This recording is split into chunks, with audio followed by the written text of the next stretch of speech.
Bienvenidos a la Iglesia Bíblica de Pisco, donde predicamos a Cristo y a este crucificado.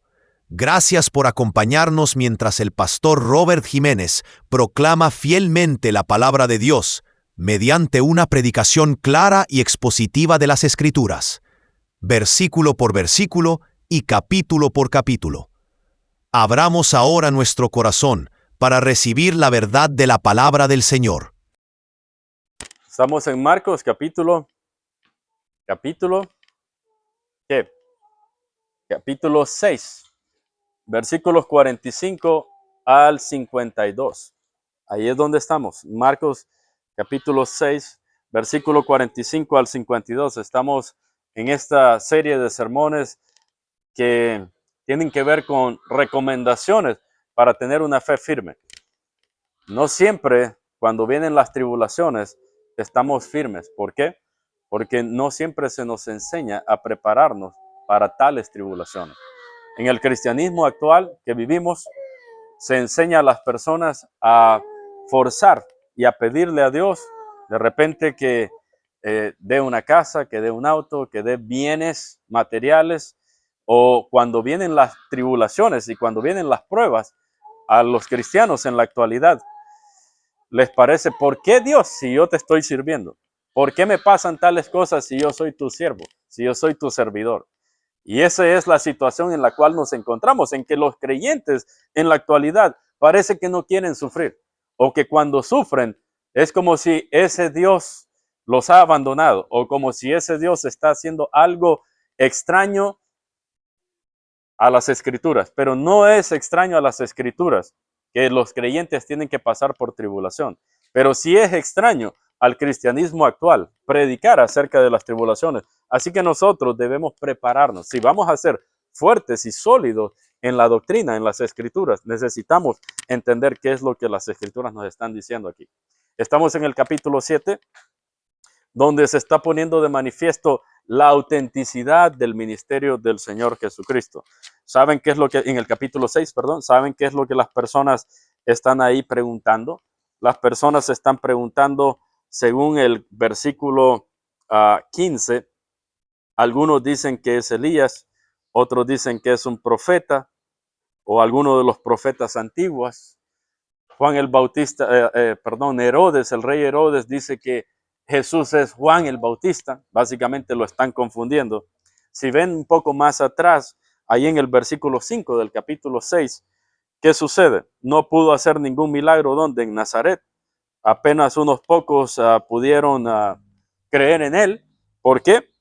Versículo 6, porque él estaba maravillado en Nazaret de la incredulidad de ellos. Así que a pesar de que el Señor ha demostrado, el capítulo 5, él está demostrando a través de la sanación de un gadareno, la sanación de aquella mujer con flujo de sangre, a la resurrección también de la hija de Jairo, que verdaderamente él es el Mesías. Pero aquí en el capítulo 6, en lugar de que todos dijeran, bueno, sí, este es el hombre, este es el Cristo, el Mesías prometido, lo que está sucediendo es que las personas todavía están dudando de la identidad del Señor Jesucristo.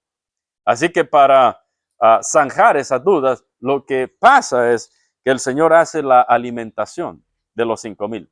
Ahí en el versículo 30 hacia adelante. ¿Quién más puede hacer eso? ¿Quién más puede multiplicar de tal manera? Él está mostrando su gloria ahí en versículo 30. Y no solo eso, sino que este capítulo también está mostrando que si vamos a servir al Señor, pues ¿qué sucede con Juan el Bautista? Por ser un servidor de Cristo, le cortan la cabeza, ¿no es cierto? Y luego él manda en el versículo 7 a los 12. Y está mostrando este capítulo, si vas a entrar por este camino de seguirme a mí, vas a pasar y atravesar por muchas necesidades. Manda a los discípulos y los manda sin nada, simplemente confiando en que Dios les va a proveer a ellos, ¿no es cierto? Si él hubiera hecho este milagro de la alimentación, antes de enviarlos, quizás hubieran dicho, no, pues ya tenemos seguridad de que él nos va a proveer. Pero primero los envía como una prueba de fe y luego al regresar hace la tremenda alimentación. Es como, ¿se dan cuenta por qué lo dice?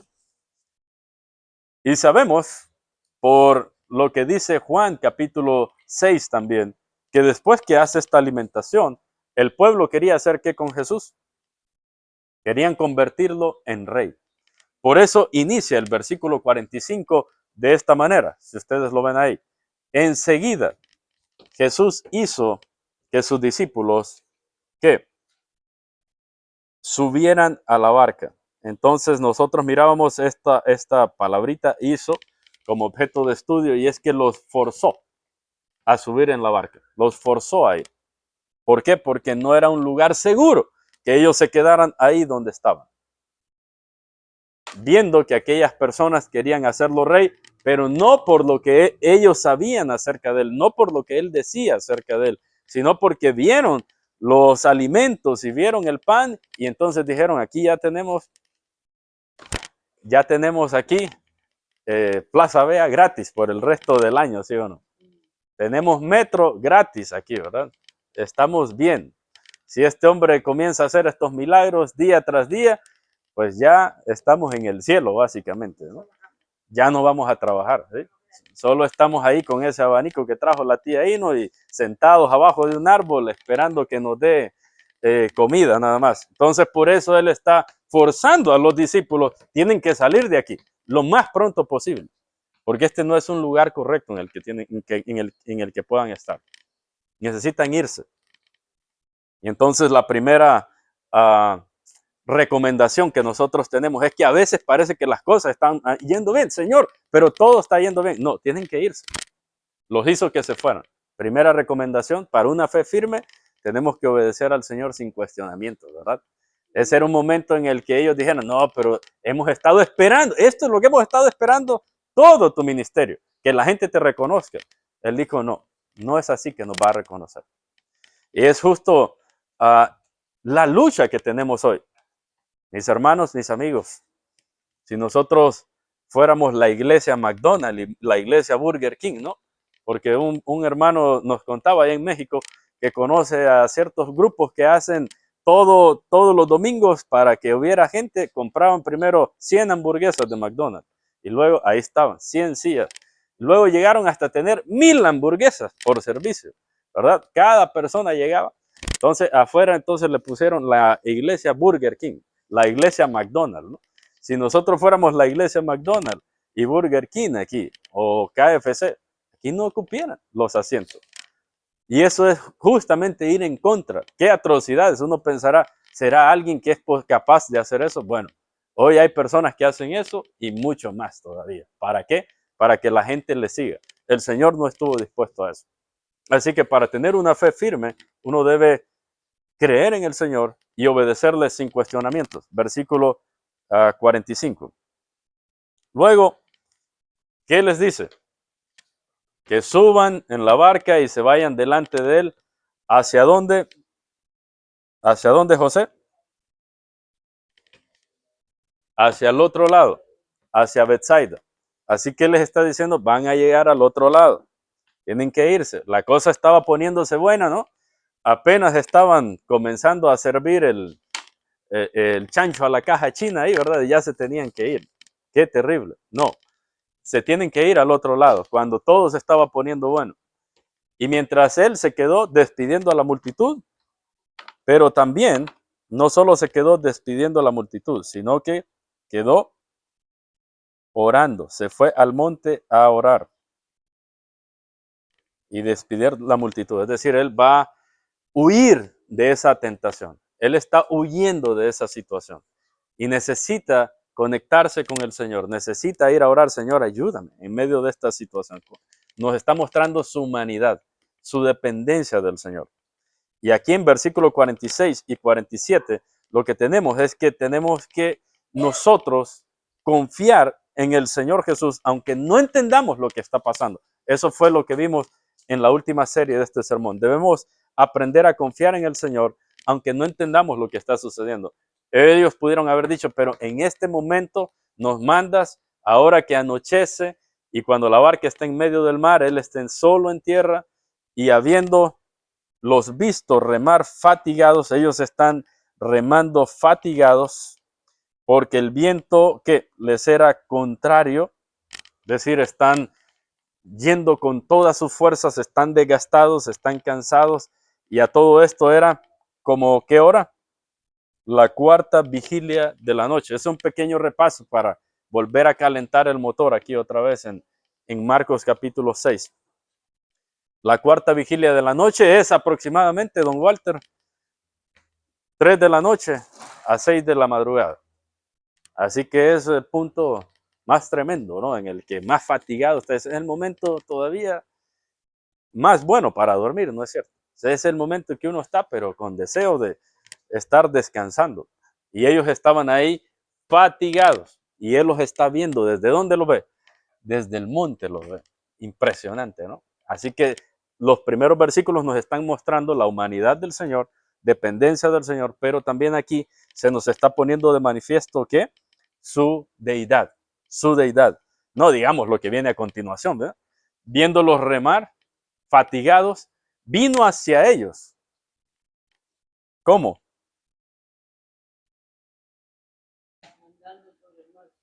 Andando sobre el mar. Y quería, dice alguna versión dice, quería pasarlos de largo, y otra versión dice, quería adelantárselos. Pero eso no es lo que intenta decirnos el texto, sino que cuando dice que quería pasarlos, es una forma común para ellos decir que quería cruzar justamente, quería encontrárselos a ellos. Porque cuando dice que quería pasar de largo o quería adelantárseles, lo que parecería, ¿no? Es que ellos están remando, ellos están luchando contra el viento. Y si dice que los quiere pasar de largo, es como que los quiere evitar, ¿no es cierto? O si se les quiere adelantar, es como que va a rodearlos y va a ir hacia adelante. Pero eso no tiene sentido, porque dice que el Señor los vio remar fatigados. El viento les era contrario. Él sabe, el mismo contexto nos dice que eso no puede ser. Él sabe lo que están haciendo. Él sabe la condición en la que están. Y luego, por si fuera poco, acá, mira esto. Esto aquí, ¿vino hacia dónde? Vino hacia ellos, dice el texto. Eso sí lo dice en la Biblia, eso está claro. Vino hacia ellos. Su propósito, desde que puso el primer pie en el agua, era ir hacia ellos. Entonces, ¿cómo acá abajo va a decir que quería adelantárselo? ¿Cómo acá abajo va a decir que quería pasarlos de largo? No tiene sentido. Lo que significa quería pasarlos es la forma en la que ellos se expresan en su lenguaje, que quería cruzar, interceptarlos, es básicamente lo que quiere. Los quiere interceptar ahí por donde van, justo caerles ahí al frente. Y entonces ahí tenemos que nosotros confiar aunque no entendamos lo que está sucediendo. Ese fue el segundo consejo que tuvimos, la segunda recomendación de la semana pasada. Y hoy tenemos una recomendación más. Y bueno, vamos a leer entonces acá lo que van a ser los versículos que son nuestro objeto de estudio para esta semana o esta ocasión. Versículo 49. Pero ellos, habiéndolo visto andando sobre el mar, pensaron que fantasma es. Fantasma es. Es la forma que está. Es fantasma. Fantasma es. Y se pusieron a gritar, porque todos lo vieron y se turbaron. Pero enseguida él habló con ellos y les dijo, tengan ánimo, yo soy, no teman. Subió entonces con ellos a la barca y el viento se calmó y se asombraban en gran manera dentro de sí mismos porque no habían entendido todavía lo de los panes, sino que su corazón estaba endurecido. Su corazón estaba endurecido. Qué terrible esa situación, ¿no? Su corazón todavía no estaba listo para entender aquella revelación. No entendían lo que estaba aconteciendo. Y en este sentido, lo que sucede es, mis hermanos y mis amigos, lo que sucede es que ellos están interpretando la ayuda y el rescate, ¿cómo? Como amenaza. Fíjense eso. Están interpretando la ayuda como amenaza por su temor. Qué terrible. Escucha esta historia. Había un hombre que caminaba en medio de una gran necesidad en una ocasión. No tenía dinero esa persona. No había comido y el hambre le pesaba fuerte, lo apretaba el estómago, duro, por necesidad. Y mientras avanzaba caminando decía, Señor, por favor, Señor, ayúdame, ayúdame, tengo hambre, necesito provisión. Siguió caminando y de repente en el suelo, ¿saben qué encontró? Unas calcetas de niño. Las recogió y las recogió, las miró y con gran frustración dijo, Señor, ¿y esto para qué? ¿Verdad? ¿Para qué esto? Ni siquiera me quedan, son de niño. Y aunque me quedaran, no me sirve, yo no te he pedido calcetas, te pedí comida, Señor. Con cierta molestia las agarró de todas maneras y las guardó y siguió su camino. 2 cuadras más adelante, encontró a un hombre que estaba angustiado, buscando algo estaba buscando. Y le dice, Señor, Señor, Señor, de casualidad, usted no ha visto unas calcetas. Son de mi hijo, él las perdió. El hombre las sacó, ¿serán estas? Y las entregó. Y el padre entonces, profundamente agradecido, le dijo, gracias Señor, yo soy médico, déjame ayudarte, qué gran generosidad has tenido para conmigo. Entonces lo llevó a su consultorio, lo atendió y además le dio un buen desayuno en ese momento, ¿no? Y el momento de reflexión de ese hombre es que mientras comía, bajó la mirada y dijo, qué tonto soy, ¿no? Se mordió la lengua y comenzó a suspirar dentro de sí, orar y diciendo, Señor, perdóname, me quejé de tu provisión sin entenderla, porque realmente cuando me diste ese par de calcetines o ese par de calcetas, realmente ya estabas contestando mi oración. Tú ya habías respondido. Lo que pasa es que yo no supe reconocer la forma en la que tú me respondiste. ¿Por qué? Porque nosotros viendo en este texto, ¿qué es lo que hubieran esperado los apóstoles, los discípulos? Ellos hubieran esperado quizás ¿qué? Llegar a la fuerza de 24 brazos hasta el otro lugar, hasta el otro lado del mar. ¿Cómo habrían querido superar estos discípulos su adversidad? Confiando en su propia experiencia de conocer el mar, que eran hombres del mar, ¿verdad que eran hombres de mar algunos de ellos?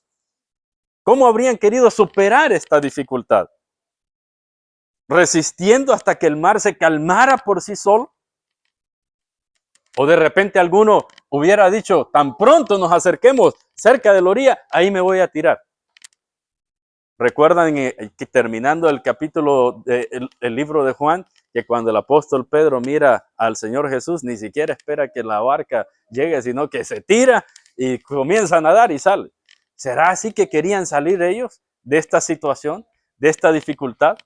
¿Habrían estado orando, Señor, ayúdanos? Pero ¿qué sucedió?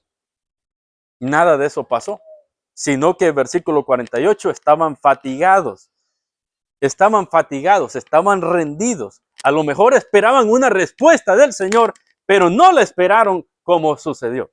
¿Verdad que nunca se lo esperaban? De esa manera, nunca se lo esperaron. Dice que habiendo visto el Señor la fatiga de ellos, vino hacia ellos caminando sobre el mar. Entonces, la respuesta a su adversidad apareció, pero no apareció como ellos la esperaban, sino que apareció de una forma tremenda, totalmente distinta. ¿Qué dice entonces aquí el versículo 49? Pero ellos, habiéndolo visto andar sobre el mar, pensaron que fantasma es un fantasma el que viene por ahí. La ayuda llegó y ¿cuál fue su respuesta? Es un fantasma. Qué tremendo, ¿no? Yo creo que cualquiera de nosotros, siendo honesto, en medio del mar, viendo una silueta que se está acercando, pues a lo mejor viendo que viene levitando, que viene volando por ahí, por el mar, seguramente alguno de nosotros pudiera más bien decir, ¿por dónde voy a buscar tirarme de este lugar, no? Para poder llegar a la otra orilla. Entonces, la tercera recomendación que tenemos hoy es que no confundamos la ayuda del Señor con amenaza. No confundamos la ayuda del Señor con amenaza. Ellos estaban buscando ayuda del Señor, la esperaban definitivamente. Y cuando llegó, ¿qué? Confundieron, malinterpretaron el asunto en ese momento. Siendo honestos, a todos nos llega a suceder, ¿no? A todos nos puede llegar a suceder como ese hombre. A veces le pedimos, Señor, por favor, ayúdame en esta situación. Y cuando nos aparece un par de calcetas, todos ponemos a decir, Señor, por favor, ¿verdad? Esto no es lo que estoy esperando. No es esto lo que estoy pidiendo. Pero no entendemos que a veces el Señor está haciendo una provisión para contestar aquella respuesta. Ellos estaban esperando una respuesta del Señor. ¿Y qué fue lo que dijeron? Fantasma es. Cuando dicen que es un fantasma, ellos no están pensando en el concepto actual que nosotros tenemos de un fantasma. Nosotros, ¿qué es lo que pensamos de un fantasma? Que es un espíritu, ¿no es cierto? Un espíritu trascendental, ¿no? Que es así más o menos blanquecino y que aparece por ahí, que es alguien muerto que anda por ahí. Pero ellos no están pensando en la forma que nosotros pensamos. Más bien, ellos pensaron que era una aparición sobrenatural inexplicable. Cuando nosotros hoy hablamos de fantasma, nosotros pensamos en un muerto o en una persona que anda por ahí caminando. Bueno, eso es lo que se piensa contemporáneamente. En el tiempo de los discípulos y los apóstoles, ellos no están pensando que hay un muerto que anda por ahí caminando. Ellos están pensando que hay una aparición sobrenatural inexplicable que está aconteciendo en ese momento. Algo que pertenece al mundo espiritual y que causa temor. Están ellos en realidad malinterpretando todo. Hay que decirlo claro, porque no es ese tipo de aparición sobrenatural poderosa como ellos lo hubieran imaginado. A lo mejor que un dios anda por ahí como Zeus o como Poseidón sobre el mar, algo así, aunque tiene un poco de sentido que ellos piensen que es una aparición sobrenatural de un ser espectacular, pero la malinterpretación es que ellos no entienden quién es esa persona que viene. Es como si en su mente jamás se les hubiera ocurrido que Jesús iba a llegar hacia ellos de esa manera, que el Señor les iba a responder o iba a caminar con ellos de esa forma, los iba a socorrer de esa manera. Y Marcos, el escritor, está utilizando este error de interpretación para revelar la presencia o la deidad de Jesús. ¿Vieron los discípulos algo que venía hacia ellos? Sí, ¿verdad? Una figura sobre el mar. Pero la malinterpretan. ¿Por qué? Porque ¿qué es lo que dicen que viene? Un fantasma dicen que viene. Ellos han malinterpretado en realidad lo que viene. Nunca se imaginan que es el Señor el que viene a socorrerlos. Y esto crea una tensión en la narrativa. ¿Cuál es la tensión? Que lo que perciben no corresponde a la realidad. No corresponde a la realidad. Por ejemplo, el libro de Job 9:8 nos dice que Dios extendió los cielos y que Él anda sobre las olas del mar. Así que lo que está sucediendo es algo que el Antiguo Testamento ya nos decía, que Dios es el único que puede caminar sobre las olas del mar. Piénsalo, Jesús está haciendo algo que solo Dios puede hacer en el Antiguo Testamento. Él quiere que tanto sus discípulos y nosotros sepamos que Él está haciendo las obras del Dios del Antiguo Testamento. Pero definitivamente, los 12 discípulos, los apóstoles, no se iban a poner a buscar Job 9:8 en ese momento, ¿no es cierto? No tenían tiempo para eso. No tenían mente para pensar qué es lo que decía el Antiguo Testamento acerca de Dios que camina sobre las olas del mar. A lo mejor ellos lo que estaban buscando era el mejor lugar y el mejor momento para tirarse al agua y salir al otro lado. Eso era lo único que su mente esperaba, salir de esa situación difícil como fuera posible. Y no encuentran otra cosa más que al verlo se ponen a gritar.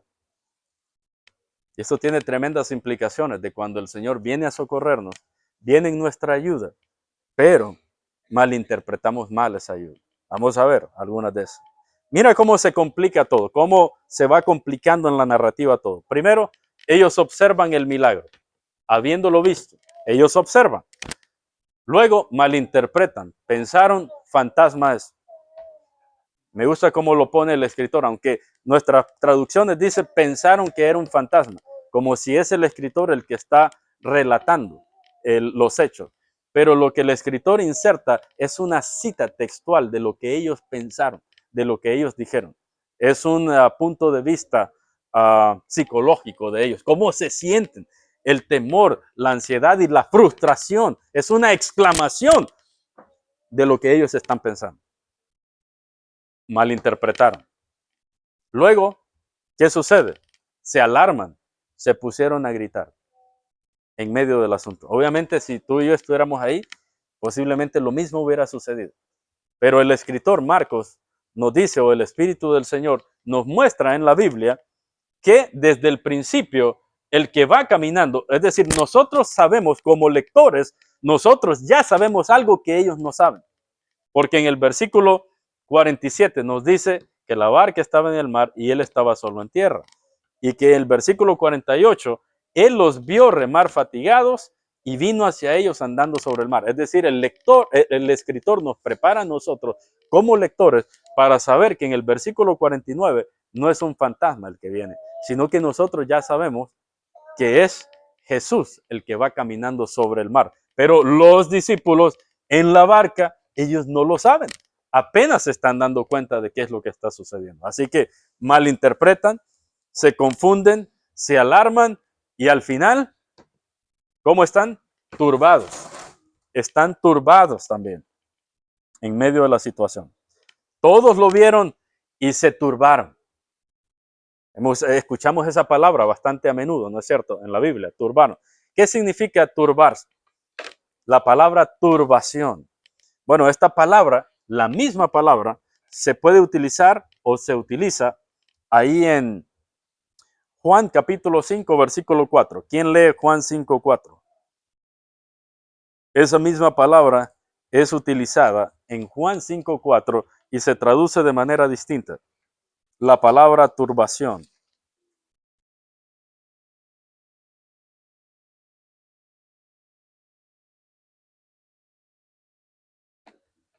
¿Qué dice? Un ángel descendía de tiempo en tiempo al estanque y agitaba el agua. Y el que primero descendía al estanque después de movimiento del agua quedaba sano de cualquier enfermedad que tuviera. Amén. Y también ahí el versículo 7. ¿Qué dice? Juan 5, 7.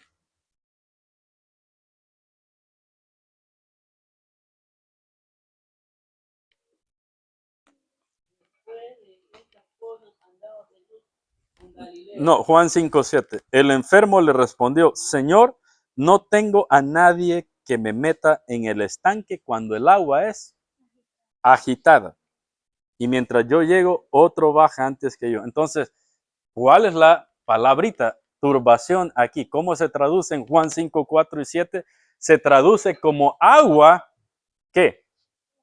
Como agua agitada. Ese verbo agitada o agitar es la misma que turbación aquí en Marcos 6:40. O sea que básicamente lo que nos está diciendo Marcos o lo que nos está diciendo las escrituras es que todos cuando lo vieron se agitaron como qué? Como agua. Miren lo impresionante que es, lo intencionales que son los escritores dirigidos por el Espíritu del Señor. Es decir, que a partir de ahora, de este punto, de esta línea, del versículo 50, que ellos lo ven, a partir de este versículo, ya no solo el mar está agitado, ¿verdad que el mar está agitado? Sí, está tremendo, incontrolable. Pero ahora el Espíritu del Señor nos está diciendo que también los apóstoles dentro de la barca están agitados. Es tremendo. Toda la existencia de los discípulos está agitada ahora, por fuera y por dentro. Todo está moviéndose. todo. Antes de que el Señor aparezca por ahí, a lo mejor ellos tenían alguna esperanza de decir, vamos, démonos fuerza, sigamos adelante, vamos a salir juntos de esta situación. Pero cuando el Señor aparece ahí, ya no solo es el mar que está agitado, sino que son ellos también por dentro. Ya perdieron toda coordinación, ya perdieron toda esperanza, ya su mente no está pensando bien. Algunos de ustedes a veces cuando va a salir de viaje, ¿no? A lo mejor los que salimos de viaje a veces, en algún momento que salimos de viaje, cuando ya vamos ya llegando a Lima, decimos, se me olvidó tal cosa, ¿no es cierto? Se me olvidó, siempre hay algo que se olvida y que hay que pesar. Pero uno está tan agitado, ¿no? En ese momento que está por salir, que voy a agarrar esto, que voy a agarrar lo otro, y al final algo siempre se queda olvidando, se queda olvidado. Y ese es un tipo de agitación lo que está pasando aquí.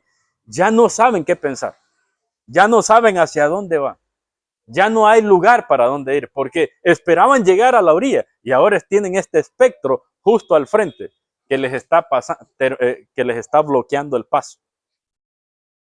Toda la existencia de los discípulos está agitada, tanto afuera y adentro.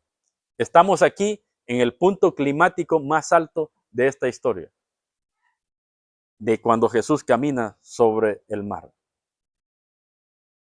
El relato llega a su desenlace y es justo ahí donde el Señor toma el control. ¿Qué más pueden hacer estos hombres ahí? Ya no hay nada que hacer, ¿verdad? Todo está un mar agitado, turbulento por fuera y todo está agitado por dentro. ¿Qué más pueden hacer? ¿Qué coordinación? Ya no hay nada que hacer. Y es justo ahí donde el Señor toma el control enseguida. Por eso, inmediatamente, cuando el Señor entiende eso, lo que está pasando, inmediatamente, eso significa esto, ¿no? De manera inmediata. Él habló con ellos. Él habla con ellos. ¿Para qué? Toma el control de la situación. Ese es el momento en que los discípulos ya no tienen control de seguir hacia adelante. Ya no podemos ir hacia ningún lado porque ya no tenemos coordinación. Por dentro están agitados. Su existencia está moviéndose como árboles en una gran tormenta.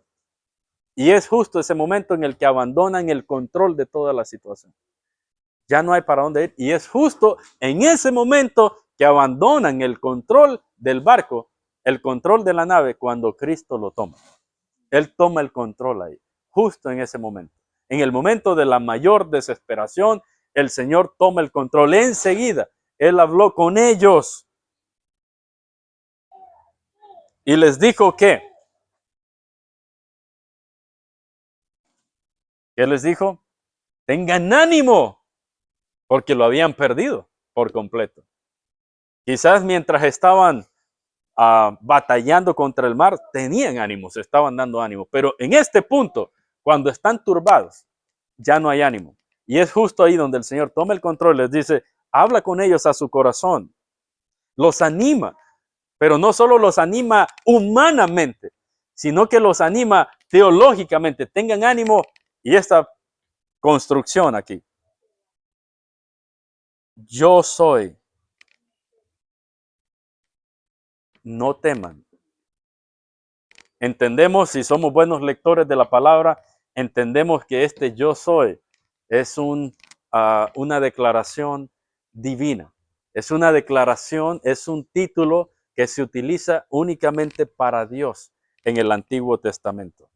Así que inmediatamente Jesús les está diciendo, yo soy, no temáis. No les dice, mire, tranquilos muchachos, soy yo, ¿verdad? Cristo, a quien conocen. No, la expresión tiene un eco del lenguaje divino en el Antiguo Testamento. ¿Ustedes recuerdan cuando Moisés le pregunta a Dios, ¿cuál es tu nombre? ¿Y qué le responde Dios? Le dice, yo soy el que soy, ¿verdad?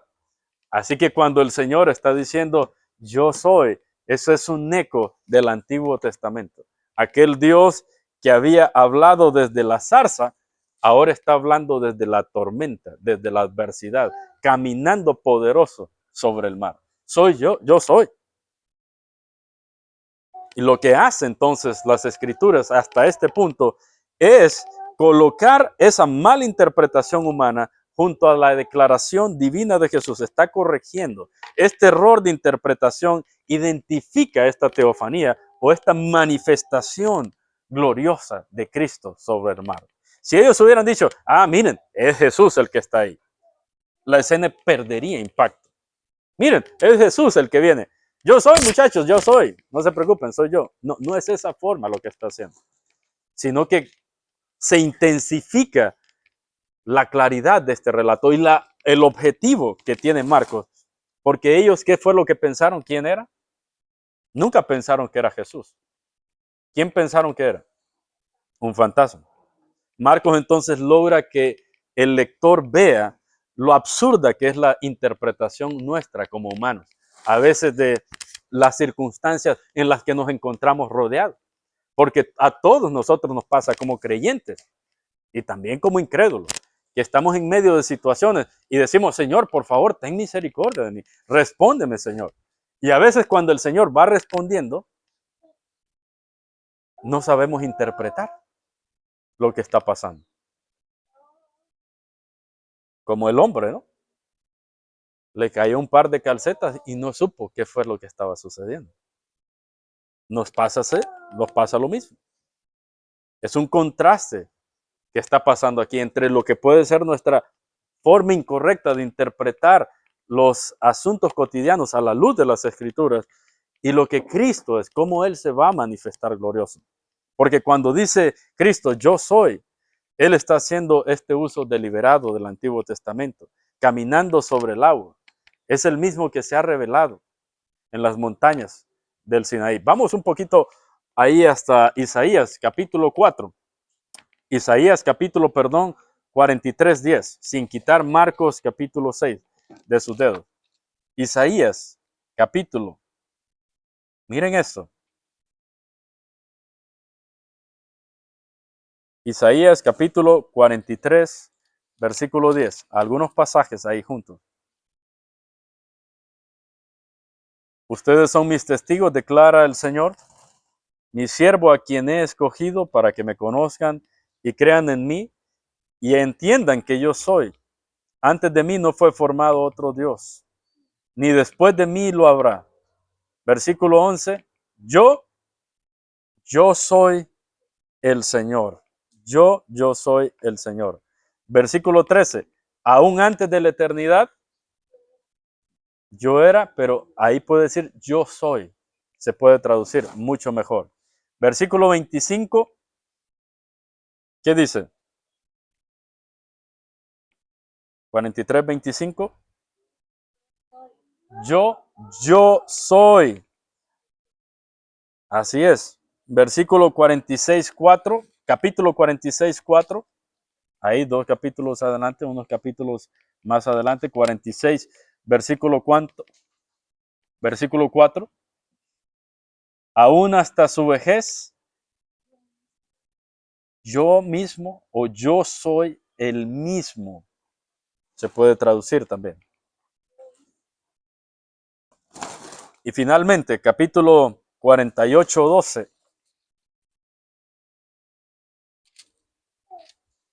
Hablando de Dios.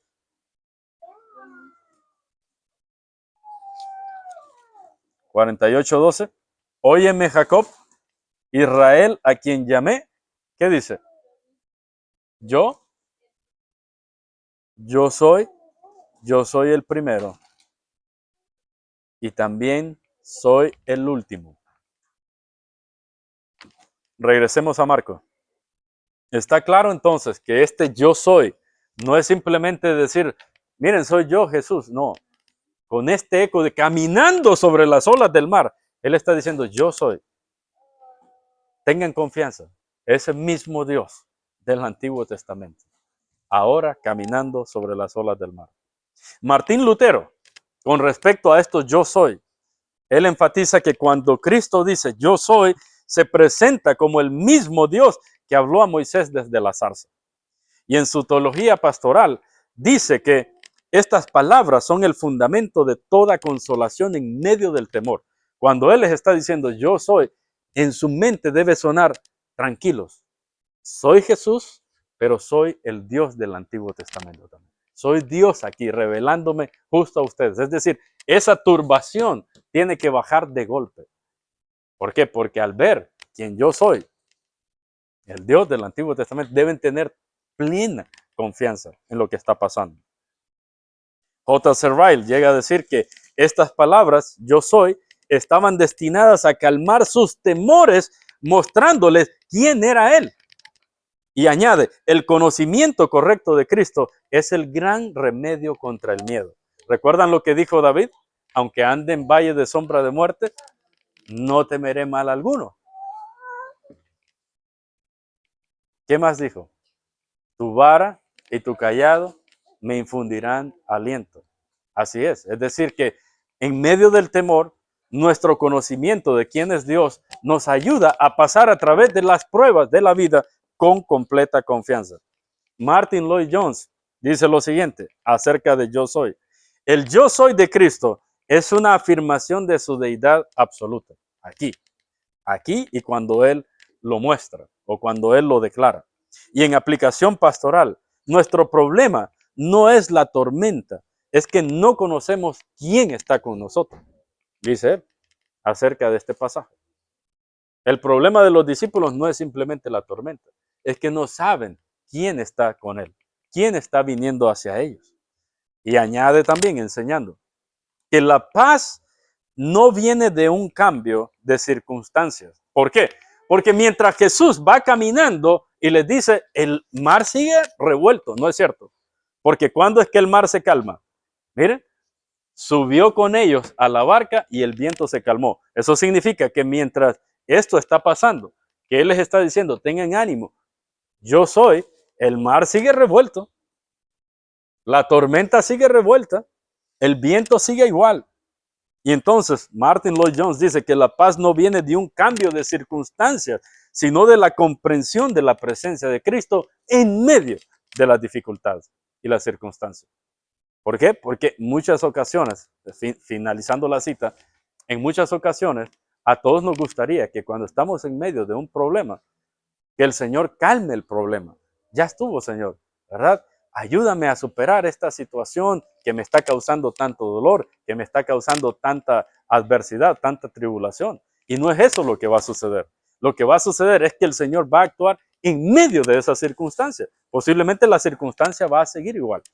Pero lo que tiene que cambiar por dentro es que en lugar de estar turbados, ellos están turbados, agitados. Y cuando el Señor dice, yo soy, y ellos van a tener plena confianza de quién es el Señor, la situación sigue igual por fuera, pero dentro en sus corazones, todo debería decir, ya sé, el Señor del mar, el Señor del cielo, el Señor del universo está conmigo en medio de esta situación. Y debo aprender a caminar tranquilo, porque sé quién está conmigo, mis hermanos y amigos.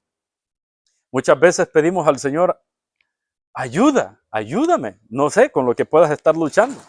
Y el Señor está dispuesto a ayudarnos. Pero el problema suele ser que no sabemos interpretar correctamente la ayuda que el Señor nos extiende cuando la pedimos. ¿Recuerdan que Jacob tenía miedo de su hermano? ¿Cómo se llamaba el hermano de Jacob? Esaú, ¿verdad que tenía miedo de su hermano? Y le decía, Señor, ayúdame antes de llegar a mi hermano porque tengo miedo. ¿Y qué hizo el Señor? Lo fortaleció. De repente se amaneció siendo Sansón o Goliat. No, ¿verdad? ¿Qué sucedió? Le salió un varón de Dios ahí al encuentro con el que estuvo peleando, ¿cuánto? Toda la noche estuvo peleando. O sea que la respuesta vino de forma distinta a como él esperaba, ¿no es cierto? A lo mejor quiso haberse levantado un día y decir, ya no tengo en el temor este miedo y este temor. No pasó así, sino que más bien alguien llegó ahí a batallar con él cuerpo a cuerpo toda la noche.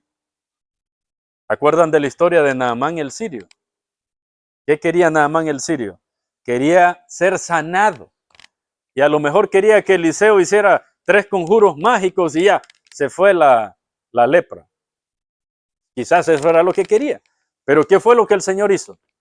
A través de Eliseo. ¿Dónde lo mandó? Lo mandó a sumergirse, a zambullirse 7 veces. ¿Dónde? En el Jordán.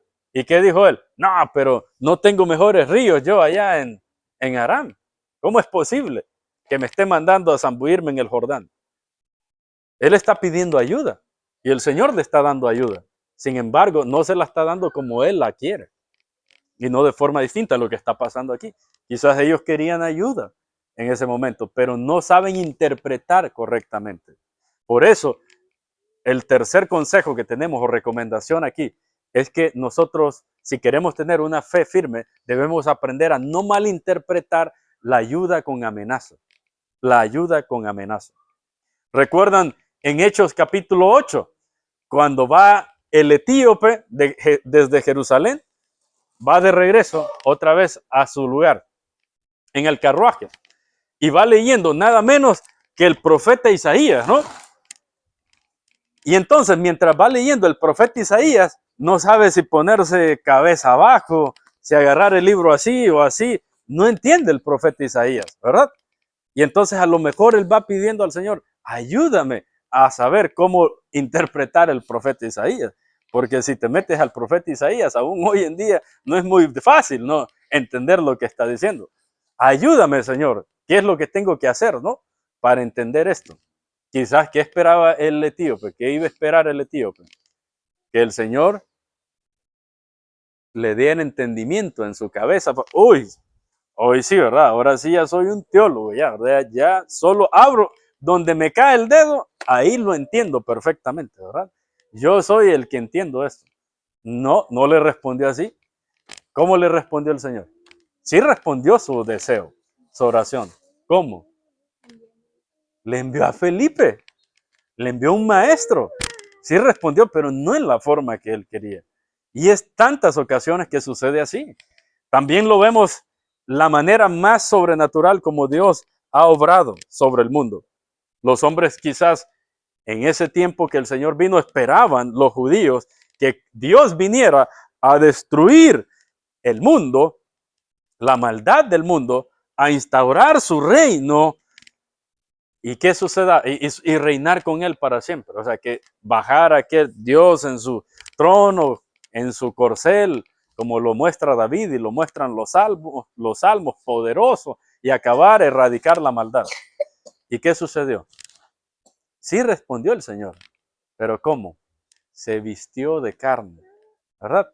Se vistió de carne y la manera en que puso fin a esa era diabólica de destrucción sobre el alma de aquellos que gemían, de los pobres en espíritu, fue como clavado en la cruz del Calvario, ¿sí o no?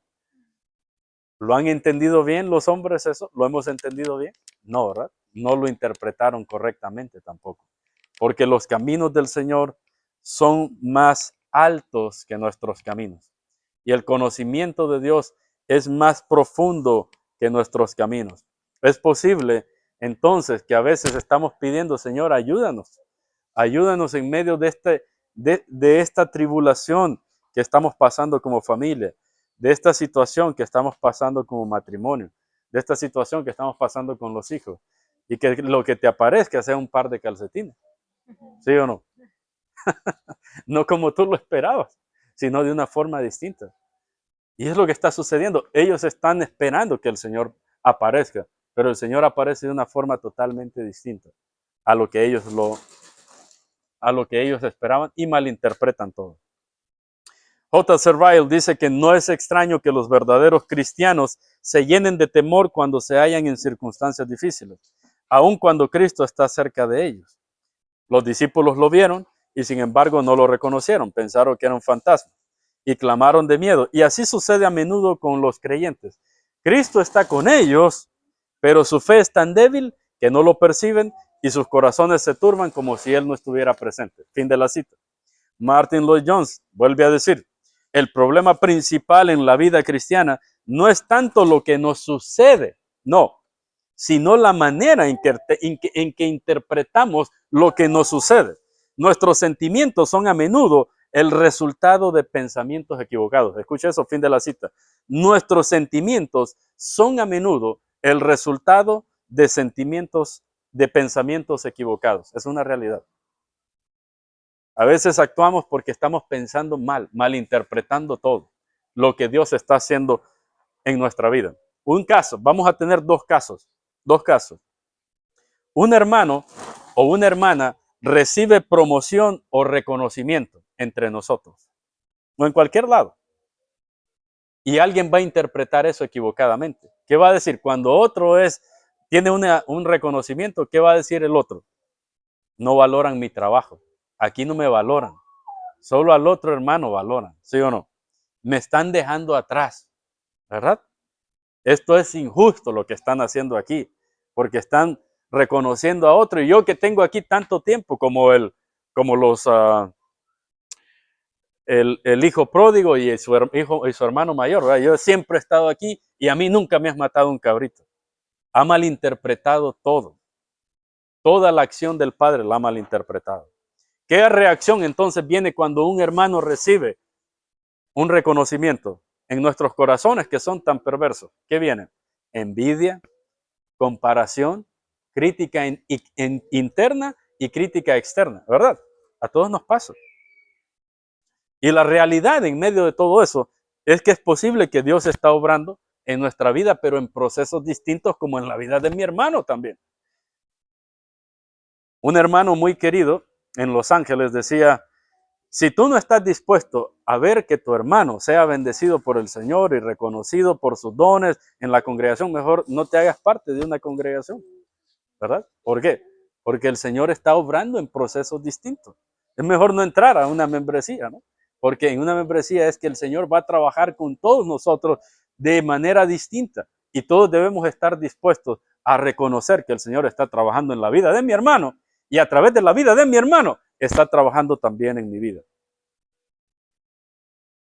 Es posible que en la gracia del Señor no es mi tiempo todavía de ser reconocido y Él es soberano en lo que hace. No debemos confundir el obrar de Dios con una amenaza personal. ¿No es cierto? Si un hermano es reconocido, a José tiene 1 año, 2 años de venir, y luego otro hermano que tiene 3 meses, el Señor le bendice y le reconocemos esos dones. Y José va a decir, es una amenaza para mí lo que están haciendo. ¿Está interpretando bien? No, ¿verdad? No está interpretando bien. Es lo que está pasando aquí. Fantasma es. No están interpretando correctamente el asunto. Lo que podría ser parte del plan del Señor para animarte, tú lo estás viendo como algo negativo. Podría ser. Otro caso. Pensemos en cuando alguien te corrige o me corrige a mí. O no te incluye en una decisión. Pensemos esto. Cuando nos corrigen o no nos incluyen en una decisión. Aquí viene la mala interpretación. ¿Cuál es? Me están menospreciando. No me toman en cuenta. No me respetan. ¿Sí o no? ¿Verdad? Es lo primero que viene. No les importo. No les importa lo que yo tenga que decir. Aquí no estoy haciendo nada. ¿Sí o no? Así pensamos, seamos honestos. Yo soy el primero que pienso así. Pero ¿qué es la reacción que está viniendo ahí? En esa mala interpretación. Mi orgullo ha sido herido, ¿sí o no? Me están aruñando mi orgullo. ¿Qué es otra reacción? Me voy a distanciar ahora. Ya no voy a venir porque no me toman en cuenta. Entonces comienza una actitud que es pasiva pero agresiva. Pasiva porque no voy a decir nada, calladito me voy a ir, alejando. Pero si alguien me dice algo, ¿verdad? Ahí va a sacar, ahí me voy a afilar las garras, ¿sí o no? O los dientes. Cuando en realidad lo que está sucediendo es que esa corrección que me hicieron era necesaria y era justificada por algo que yo hice. Quizás no fue algo intencional y Dios está tratando con tu carácter en medio de esa situación. Esa debería ser más bien lo que tú deberías decir en lugar, no me toman en cuenta, es Dios está trabajando con mi carácter, ¿sí o no? ¿Verdad que es distinto? Dios está trabajando con mi carácter. ¿Recuerdan a Amán? Amán con Mardoqueo Cuando el rey va exaltando a Amán y lo exalta, y él dice, todo va bien, pero cuando veo a Mardoqueo ahí, no me sirve de nada todo lo que me ha dado Dios. Todo lo que me ha dado el rey no me sirve de nada. Yo quiero que ese hombre se arrodille frente a mí. ¿Y dónde termina Amán? ¿Dónde termina? Por no saber interpretar correctamente, colgado de una viga de su casa. Hasta la muerte lo lleva una mala interpretación. Entonces, no rechacemos lo que el Señor está utilizando para formarnos. No malinterpretemos. Igual que los discípulos. La presencia de Cristo la llegan a sentir como amenaza, no como formación. Muchos conflictos, entonces, no nacen de lo que ocurre, sino cómo interpretamos lo que ocurre. ¿Cómo lo estamos interpretando? Fíjese, en los casos que hemos dado ahora. Es una realidad. Sin Cristo, nosotros interpretamos mal la vida. Pero con Cristo somos capaces de ver la realidad como en verdad es. La pregunta es, ¿ya está Cristo presente en tu vida? ¿Ya está Cristo presente en tu vida? ¿Sí o no? Bueno, si Cristo está presente en tu vida, lo estuvo presente también en estos discípulos, Él está obrando, Él está en control, pero el corazón de ellos, por miedo, malinterpretó todo. No es falta de Cristo a veces lo que necesitamos, sino que lo que tenemos. Hermanos, como creyentes, a veces no es que tenemos falta de Cristo, lo que tenemos es falta de discernimiento. Eso es lo que tenemos, falta de discernimiento. Y si vamos a tener una fe firme, nosotros necesitamos encontrar discernimiento espiritual para saber que las cosas, los procesos por los cuales el Señor nos va a llevar, no son para destruirnos, sino para qué? Para que tengamos ánimo. Tengamos ánimo.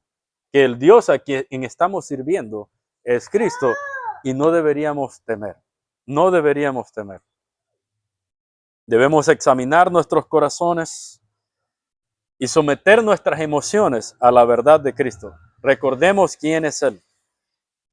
Y los que no tienen a Cristo, los que viven sin Cristo, mis hermanos, y esto es para que animemos a aquellos que no tienen a Cristo. ¿Saben qué? El problema de un inconverso no es solo que ellos sufren como inconversos, sino que no entienden el propósito de Dios, no tienen la capacidad de ver la mano de Dios, interpretan la vida de manera personal, sin referencia al Creador. Para los incrédulos todo es caos, todo es injusticia, incertidumbre. Ellos ven una sombra y ¿qué piensan?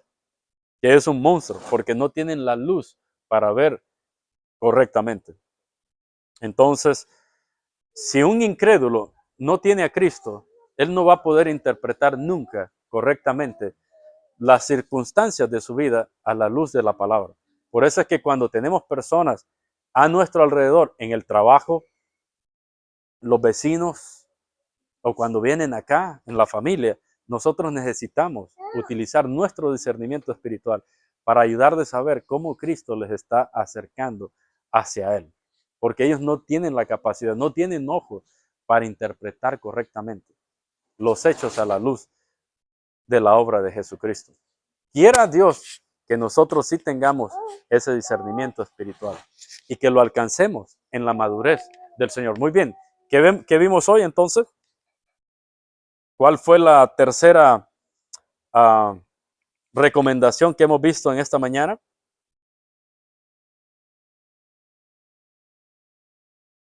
No debemos confundir la ayuda del Señor con amenaza.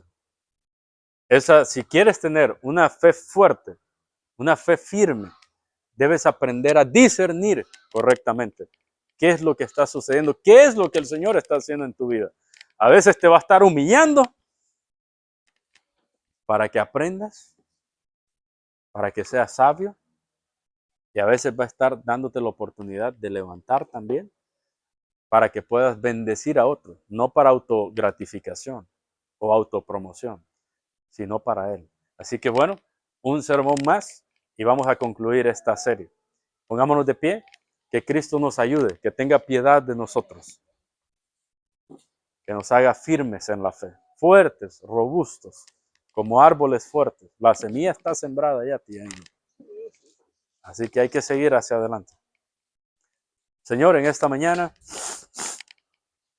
te agradecemos por tu misericordia, porque Padre, tú nunca nos dejas solo. Batallamos como creyentes, Señor, es una realidad. Como creyentes batallamos, luchamos como cristianos. Y a veces, Señor, estamos en unas circunstancias difíciles cuando son por causa de tu obra. Y pedimos tu socorro y tu ayuda. Y rogamos, Padre, que nos ayudes a interpretar correctamente tu obrar en medio de la necesidad y de las circunstancias. Ten misericordia, Señor. Concédenos tu favor. Danos ese crecimiento espiritual, madurez espiritual, en medio de nuestras adversidades y necesidades. Concédenos, Señor, que nuestros ojos sean abiertos a ver a Cristo en medio de cualquier proceso que podamos estar llevando. Ya sea en el hogar, Señor, a veces luchamos como matrimonios o como vecinos. ¿Cuánto más como iglesia, Señor? Por nuestro pecado. Nuestro pecado nos hace ver la realidad de manera distorsionada. Pero tu palabra nos enseña, Señor, a vernos a nosotros mismos y poder contemplar en fe el proceso que estás llevando, Señor, en nuestras vidas. Así que te pedimos y te rogamos, por favor, que en tu gran misericordia, así como ayudaste a los discípulos a ver que tú no eras un espectro, sino más bien el Dios revelándose en carne, así también nosotros te podamos contemplar. Para tu honra y tu gloria. Juntos decimos, amén, amén. Gracias por acompañarnos hoy en la Iglesia Bíblica de Pisco. Esperamos que la predicación fiel de la palabra de Dios haya sido de bendición para su vida. Será un gozo recibirle nuevamente mientras seguimos proclamando a Cristo mediante la exposición clara de las Escrituras, versículo por versículo y capítulo por capítulo. Que el Señor le bendiga por medio de su palabra.